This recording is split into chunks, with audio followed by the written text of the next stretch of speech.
Hey everybody, my name is Russ. That is Lauren. Welcome to our Sunday vinyl video. And we have what I feel is a big treat for you today. If you have heard of this guitar player, then you've probably been looking forward to this album for a long time. If you clicked on this because you're a regular viewer of the channel and you haven't heard of this guitar player, boy, are you in for a treat. The guitarist Bumblefoot has worked with, I don't want to overstate this, but I think everyone on earth is who he's worked with at some That's point my in time. understanding. And everyone that he's always worked with, he always finds a way to complement their whatever project they're doing and improve it to some extent. But his longtime fans and folks who have been into his music long before I even knew of him, almost always the moment he involves himself in another project, they're like, "When's the next solo record coming?" Which I guess is one of those things that's kind of hard for an artist, like no matter what you're doing, people want more of something else, or something else you did. Having said that, Bumblefoot Returns is the name of the latest LP from Ron Bumblefoot Thal. Hold on. It's pronounced Bumblefoot Returns. Right. Yeah. Well, yeah, technically. Yeah. And I like that you put the pause in there because I know punctuation. Right. Yeah. This is a fantastic record. We usually in every video, we talk about like the packaging and the sound and the price and the value. And we will, and we usually don't do a ton of review of the actual record because a lot of what we talk about is like classic albums. Like if you clicked on this because we were talking about an old Loverboy album, like you already like that album, so you don't need us telling you if it's good or not. With this, I'm hoping that people who click on this a lot will be folks who aren't familiar with and, need to know like, hey, is this something I should buy or not? Having said that, I know what I'm getting into when I listen to any solo Bumblefoot material, whether it's going to be vocal or an instrumental album, which by the way, this is an instrumental album. In my opinion, the guy is the most talented guitar player walking the planet today. There's nothing that he can't do. He plays two necks at the same time. Sometimes one is fretless. So he's usually switching between the two. It's insane what he does. But I will say for me, this record pleasantly surprised me to some extent because I'm not even remotely in the discussion with playing guitar anywhere near as well as Ron can. But I am a total guitar nerd in that I totally love all of that ripping fast stuff and almost orchestral stuff going underneath all of this ripping. Yeah. If nothing else, it fascinates me that someone is even able to do that. So I came into this record expecting that, and it kicks off that way. But there are like 7 different styles all through the record. Yeah. So, and that's what I wanted to ask was what I don't think you knew even what to expect. I had no idea. Yeah. The only thing I really had to go on was the packaging, right?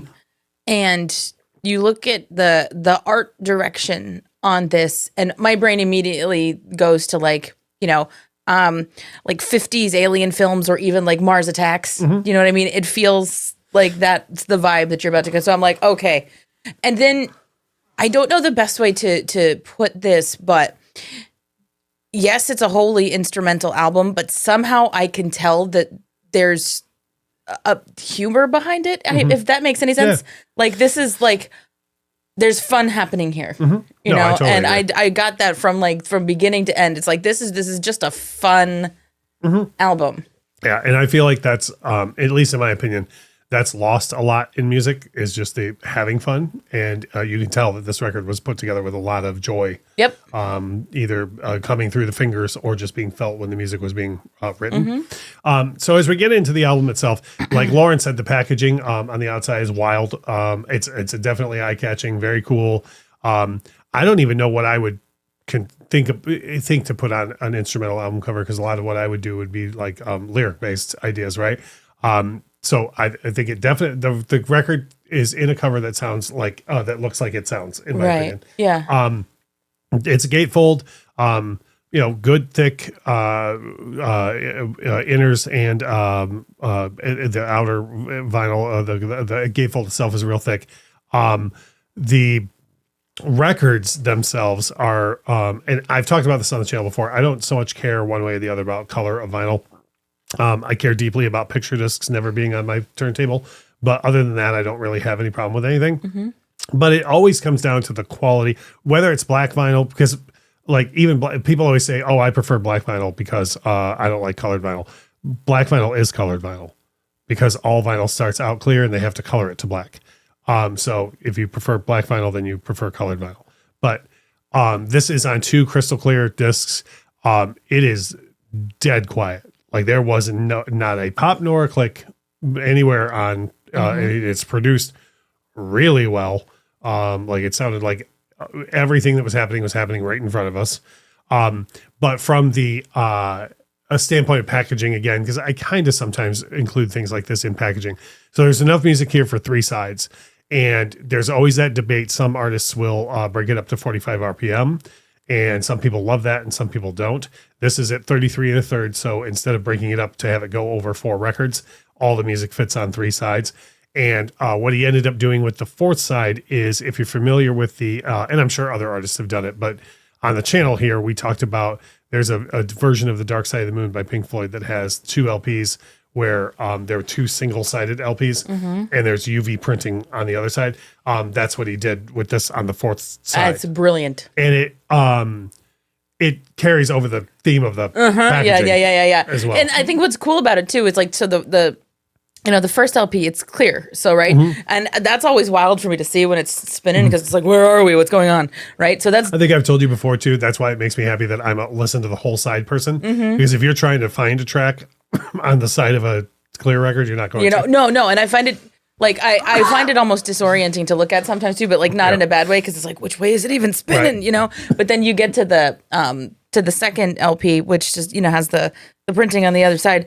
And then you see these little like spaceships spinning around. I'm like, oh, this is fun. Yeah. And it's very clear which side is right. Like there's no information at all on the side with the music. So it's not like you're going to accidentally put your stylus down on the wrong side of the LP.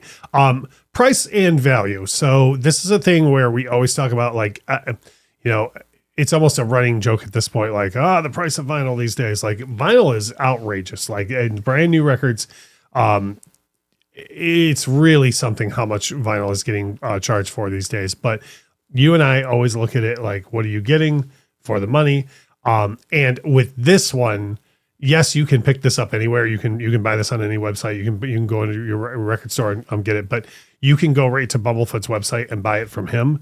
And I can't stress enough how much I would encourage that, because if you like music and you want to support the artist in the best way possible, the best way possible is to always give them the money directly. Sure.